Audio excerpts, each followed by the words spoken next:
Halo, selamat pagi Oma Opa. Bertemu lagi dengan saya di hari Minggu ini untuk kebaktian Minggu pagi ini. Kita akan berbakti kepada Tuhan, tetapi sebelumnya mari kita berdoa.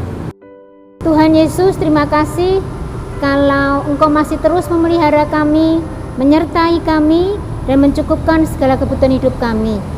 Pada hari Minggu ini Tuhan, kami juga mengucap syukur karena Engkau memberikan kepada kami kesempatan untuk berbakti sekali lagi. Kami akan mendengarkan firman-Mu Tuhan, merenungkan akan firman-Mu, supaya kami boleh mengerti apa-apa yang harus kami kerjakan untuk menyenangkan hati Tuhan. Tolong setiap kami Tuhan, buka hati pikiran kami, agar kami boleh menerima firman-Mu itu dengan sebaik-baiknya. Kami juga menyerahkan hamba-Mu yang akan menyampaikannya, biar segala kekurangan, keterbatasannya tidak menghalangi kehendak Tuhan, rencana Tuhan untuk menyampaikan maksud Tuhan bagi setiap kami.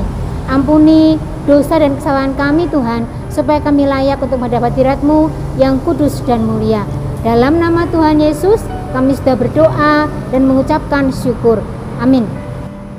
Oma Opa, kita akan belajar hari ini dari Amsal 17 ayat 22. Mungkin Oma Opa sebagian sudah ada yang hafal dan tahu apa isi dari Amsal 17 ayat 22 itu. Ada yang ingat? Ya, betul Oma Opa. Isinya adalah hati yang gembira adalah obat yang manjur, tetapi semangat yang patah mengeringkan tulang. Bahkan ada lagunya ya Oma Opa ya. Apakah Oma Opa bisa menyanyikan lagu ini? Kita akan nyanyikan bersama-sama. Kalau Oma Opa bisa ikut menyanyikan, mari kita nyanyikan bersama-sama. 1, 2, 3. Hati yang gembira adalah obat, seperti obat hati yang senang, tapi semangat yang patah keringkan tulang. Hati yang gembira Tuhan senang. Dari lagu yang kita nyanyikan tadi, kita tahu bahwa hati yang gembira itu sangat dibutuhkan untuk kita semua.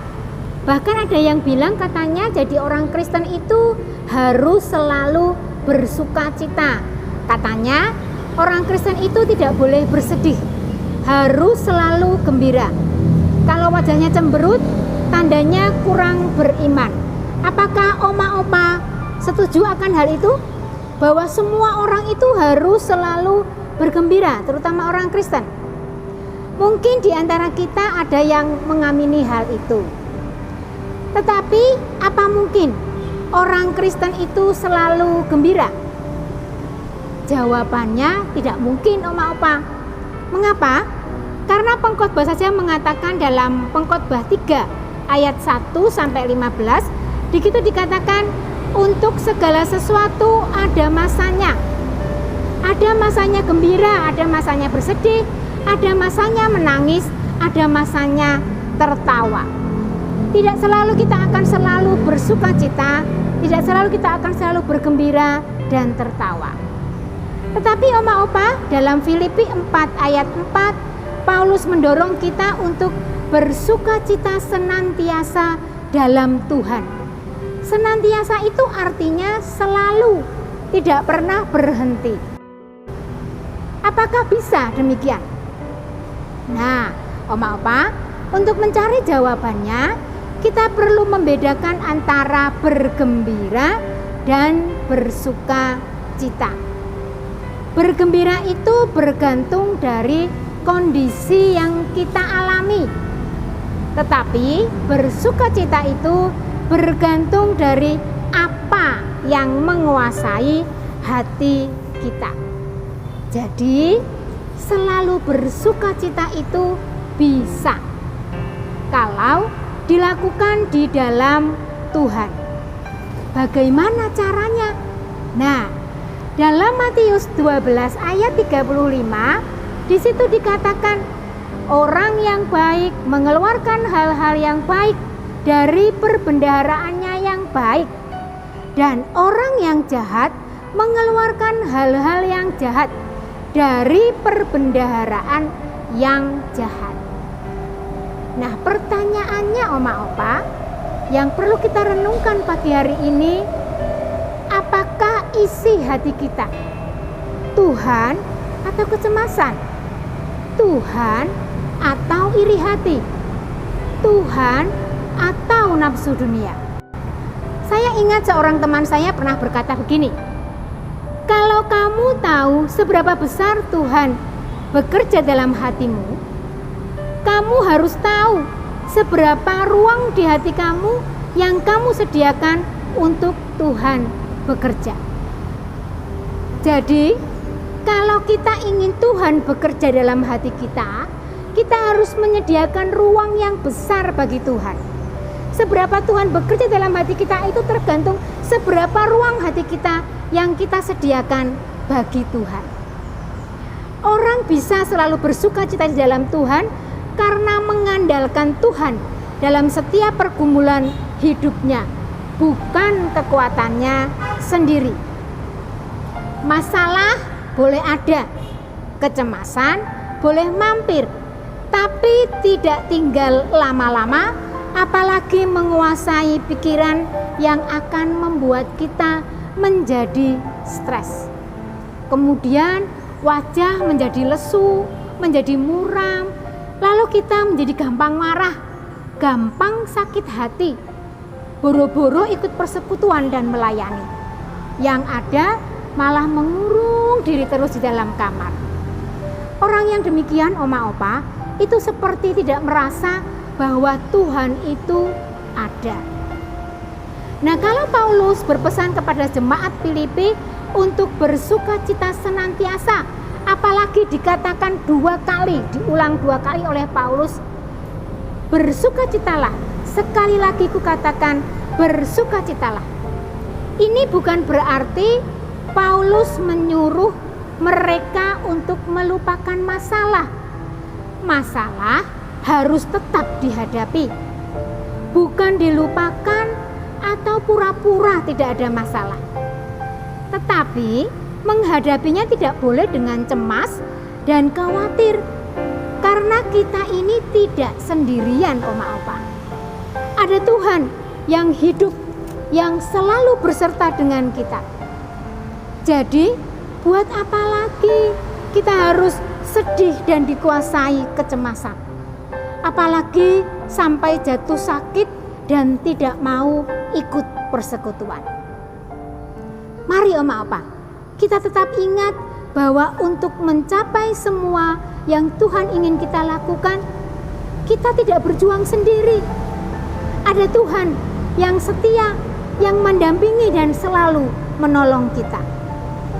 Tuhan itu Oma Opa berupa Roh Kudus yang seumpama motor trail.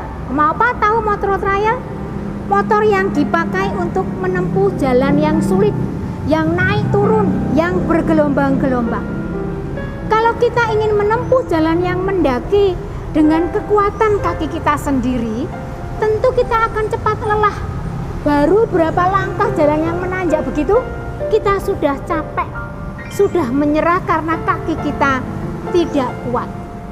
Tetapi ketika kita mendaki jalan yang naik itu dengan memakai motor trail, kita tinggal naik motor itu, starter dan gas, maka kita akan lebih mudah untuk mencapai puncak dengan menggunakan motor trail. Nah, Roh Kudus ini seumpama motor trail itu Oma Opa. Dalam hidup kita sebagai orang percaya, Tuhan menyediakan Roh Kudus bagi kita. Meminta tolong Roh Kudus untuk memampukan kita mencapai apa yang Tuhan mau lakukan adalah penyelesaian satu-satunya yang terbaik dalam menghadapi setiap masalah hidup kita. Sehingga kita dimampukan untuk terus bersukacita seperti yang dituliskan oleh Paulus. Karena itu Oma Opa, mari kita tetap bersukacita. Berapapun usia kita harus tetap semangat. Meski kata orang usia lanjut katanya sudah tidak bisa berbuat apa-apa. Betul Oma Opa? lansia itu tidak bisa berbuat apa-apa? Pasti ada banyak yang bisa dilakukan oleh lansia. Setidaknya mendoakan anak cucu kita, memberi nasihat, memberi perhatian dan penghiburan kepada mereka. Mari jadikan masa tua kita sebagai kenangan yang indah untuk anak cucu kita, supaya mereka bisa belajar beriman dari kita. Mereka belajar hidup yang taat dan percaya dari kita. Dengan Roh Kudus, kita akan dimampukan untuk tetap bersukacita, memiliki hati yang gembira, karena hati yang gembira adalah obat. Oma Opa, hari ini mari kita berkomitmen, Tuhan, aku mau bersukacita, hatiku mau terus gembira, agar aku boleh menjadi berkat. Amin. Mari kita berdoa. Tuhan Yesus, terima kasih untuk firman yang boleh kami renungkan pada pagi hari ini. Terima kasih Engkau mengingatkan kami, walaupun banyak masalah yang harus kami hadapi, banyak pergumulan yang harus kami selesaikan, tetapi ada Tuhan yang tidak pernah meninggalkan kami, siap menolong kami, dan bukan hanya menggandeng tangan kami, tetapi siap menggendong kami untuk mendaki bukit yang tinggi yang tidak mampu kami daki, dan menjalani lembah yang curam yang tidak mampu kami jalani. Tolong kami Tuhan, agar kami selalu diingatkan bahwa ada Tuhan yang siap menolong kami, sehingga kami terus dimampukan untuk dapat bersukacita, bergembira dalam kehidupan kami sehari-hari.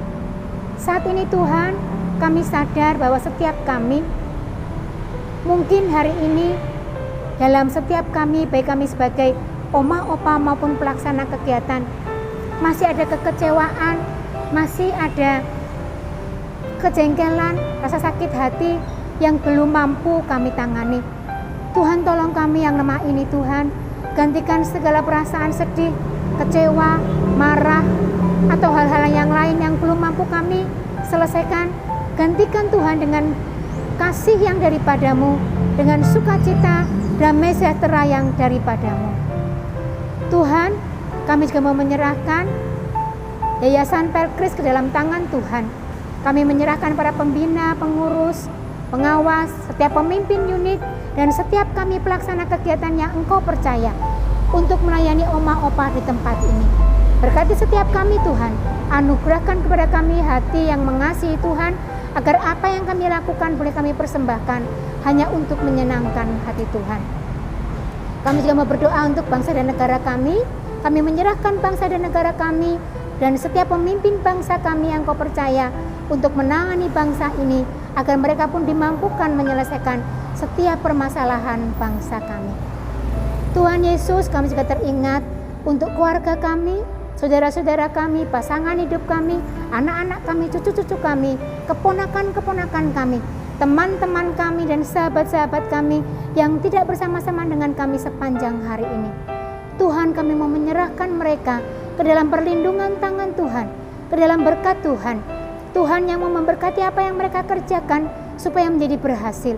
Tuhan juga mau menjauhkan mereka dari segala yang jahat, menolong mereka dalam setiap pergumulan mereka dan permasalahan yang mereka hadapi, supaya mereka boleh merasakan bahwa Tuhan tidak pernah meninggalkan mereka, seperti Tuhan selalu menyertai kami. Kami juga mau menyerahkan sisa hidup kami ke dalam tangan Tuhan. Kami mohon ampun untuk setiap kesalahan kami Tuhan. Tuhan, tolong kami menyadari kesalahan kami, dan Tuhan tolong kami agar kami dimampukan memperbaiki hidup kami semakin baik seperti yang Tuhan mau. Kami menyerahkan doa sembahyang kami ini hanya ke dalam nama Putra-Mu yang tunggal, Tuhan kami Yesus Kristus. Amin. Terima kasih Oma Opa. Sampai jumpa lagi dalam pertemuan yang berikutnya. Tuhan memberkati.